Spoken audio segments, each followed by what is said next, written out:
Je m'appelle Charlotte Lerat, je suis cofondatrice de Ressources. Et l'innovation frugale, c'est un concept qui vient d'Inde et qui veut dire Jugaad, qui veut dire faire plus avec moins pour plus de personnes.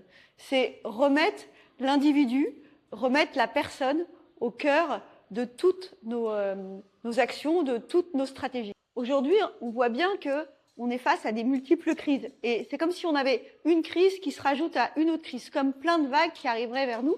Et le risque, si on reste sur le bord du rivage, c'est de se laisser submerger. On pourra construire toutes les digues qu'on veut, on pourra réduire les financements, on pourra rester sur notre île, mais si on bouge pas, en fait, on ne pourra jamais expérimenter de nouvelles choses. Et il y a quand même un constat qu'on peut faire, c'est ce qu'on a mis en place jusqu'à aujourd'hui, c'est pas totalement concluant. Donc, c'est aussi une opportunité pour changer les choses, ou en tous les cas, transformer nos manières de voir, nos manières de faire, et de quitter les habitudes qu'on peut avoir, quitter les jumelles ou les ornières qui parfois nous empêchent de voir des opportunités. Et pour ça, ça nécessite de regarder l'abondance de la coopération, de regarder l'abondance de ce que ça fait des espaces où on vient se faire confiance, où on vient mutualiser des savoirs, où on peut aller jusqu'à mutualiser des outils.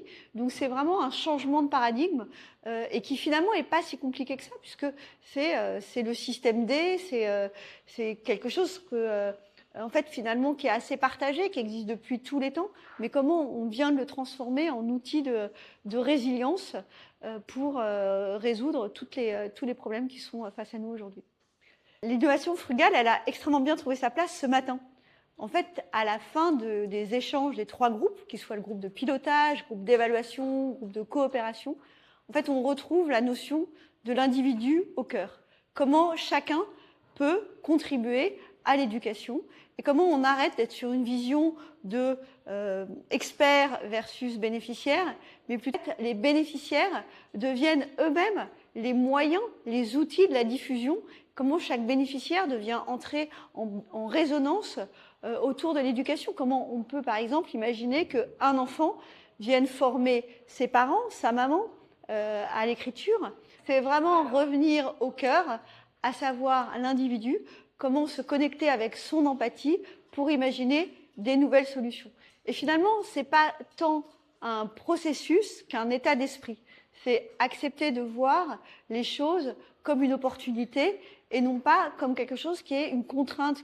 Si on voit les choses comme une contrainte, on va plutôt avoir tendance à se mettre en mode victime, alors que si on voit les choses comme une opportunité, on voit ça comme un outil d'émancipation et de responsabilisation.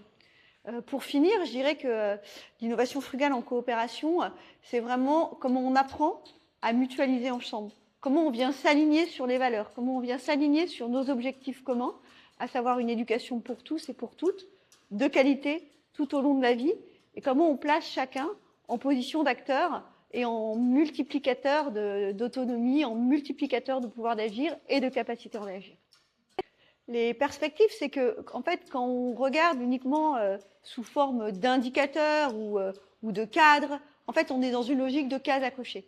Et dès lors qu'on est dans cette logique-là, en fait, on crée le silo, on crée la compétition, on crée la concurrence. Alors que finalement, si on se détache d'une logique comptable, d'une logique presque monétaire, mais qu'on vient plutôt aller chercher là où le lien s'enrichit, en fait, ça ouvre un nouveau champ des possibles. Ce que j'ai observé ce matin, c'est que finalement, chacun remettait au cœur l'individu, chacun remettait au cœur ce pourquoi il est là, à savoir qu'est-ce qui fait en fait qu'on a une éducation plus inclusive, qu'on a des outils qui sont partagés par tous, et comment on transformait les contraintes en en effet de levier, en moyen d'accélération. J'ai beaucoup aimé l'idée de décolonialiser, et pour arrêter d'être sur une logique hiérarchique, pour faire intervenir au cœur, en priorité, les personnes pour lesquelles en fait on essaie de travailler et pas être dans un rapport hiérarchique quel qu'il soit, mais plutôt faire en sorte que chacun à un endroit donné soit en capacité de maximiser son pouvoir d'agir et sa capacité à agir.